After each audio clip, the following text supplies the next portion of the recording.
There's a change to the digital aim, and I'm not sure I like it. It's a graphic, a low resolution graphic, and I'm wondering, is this intentional or is this a mistake?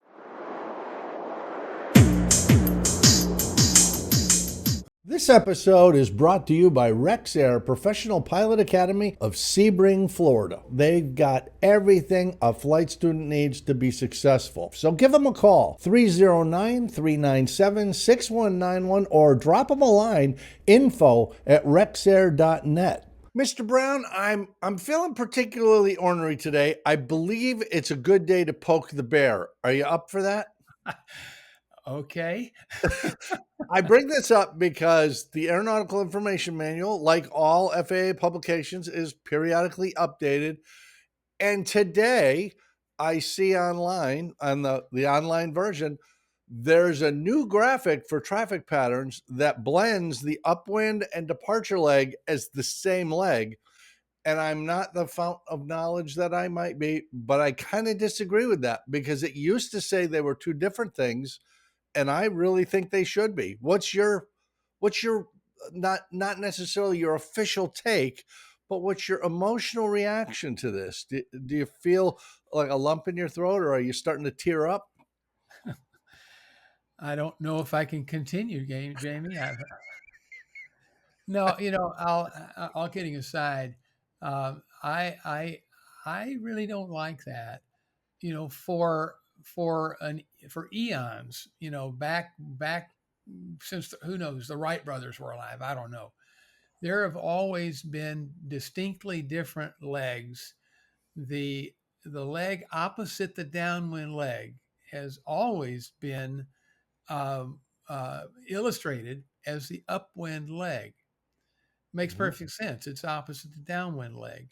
When Correct. you turn perpendicular, that's crosswind. When you're when you're turning downwind, downwind, and when you're turning the next one, it's base and final. And again, for eons, the illustrations have indicated that when you're departing the airport, you're flying on the departure leg.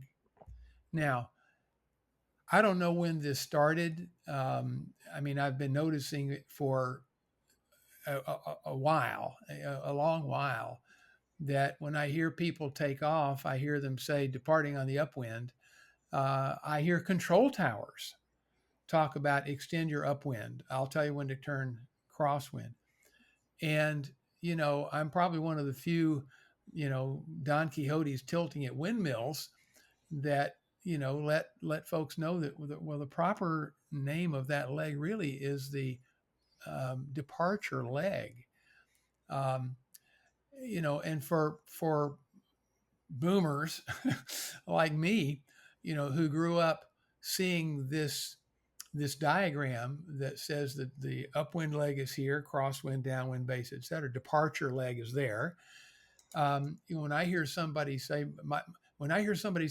I'm on the upwind, if I don't hear it in context, I'm looking over here opposite the downwind leg, which to me is a bit of a safety issue. And now, according to the newest diagram in the online version of the AIM, they're now calling the upwind and the departure leg the same. You can see it on the graphic here.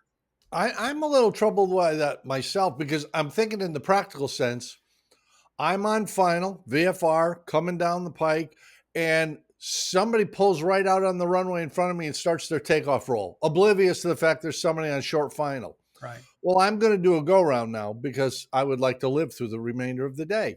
But I'm not going to fly right over the runway and fly the departure leg because I can't see them now and they're going to likely climb up into me.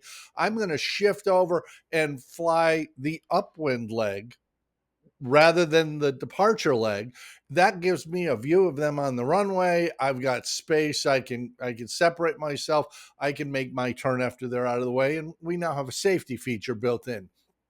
If Right. we combine those, and especially as you're talking about a tower, that's kind of a challenge now because if the tower is telling somebody to go around and they're on the departure leg, and the person coming off the runway, error though it may be, they're on the departure leg, you're building in a conflict that shouldn't be there. Yeah, I don't see this quite as much of an issue with a towered field because oftentimes, at least the towered fields that I frequent, if they declare a go around or if someone does go around and announces that they're going around because they botched an approach or something like that, usually the tower will say, Roger, go around the right side.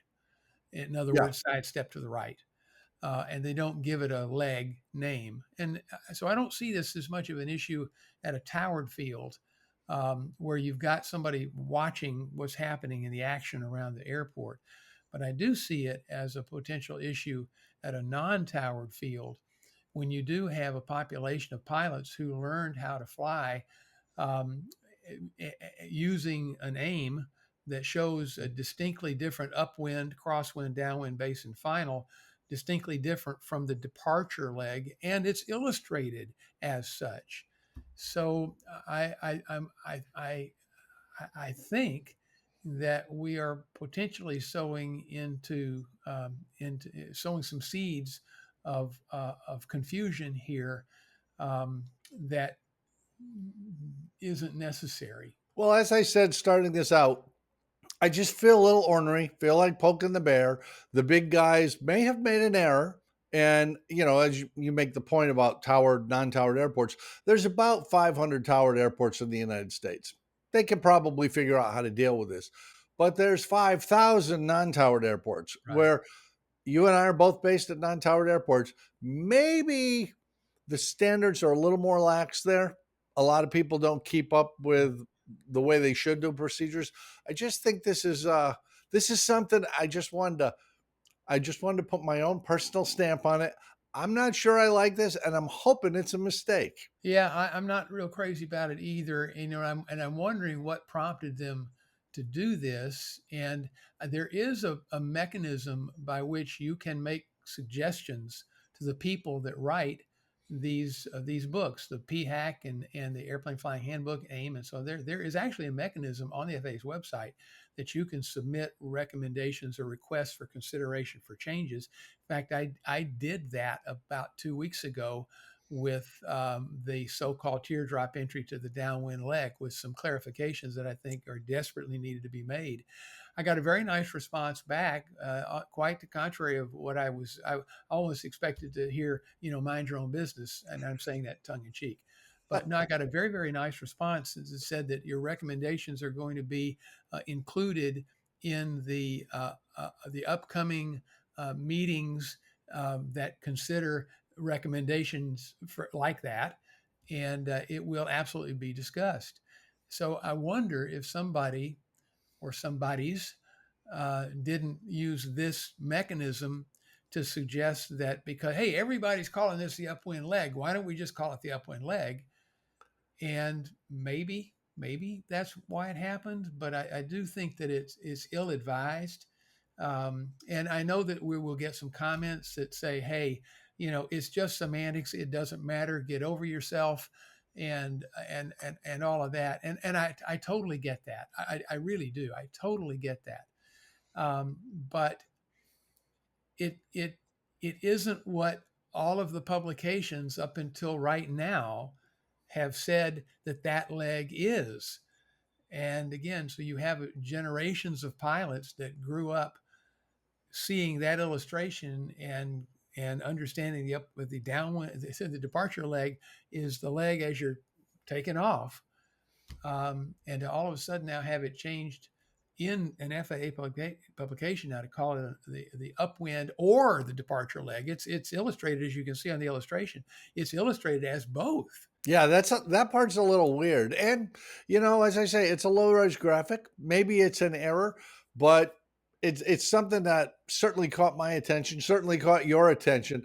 And I've never been a fan of mixing terminology. And for anyone who's ever been to Kissimmee, Florida, Orlando area, there is Vine Street, US 92, and I'm sorry, US 192, and Earl Bronson Highway are all the same street. Yeah. It becomes very confusing when people are given directions. Same thing in aviation. I don't think we should put two words together and say, yeah, those two things that have been for decades separate things. Yeah, now they're the same thing. I'm not liking it. But maybe like you, I'll write a letter. Yeah. So anyway, so for whatever it's worth, there's two crotchety old boomers who are complaining about a change because by God we hate change. Get off my lawn.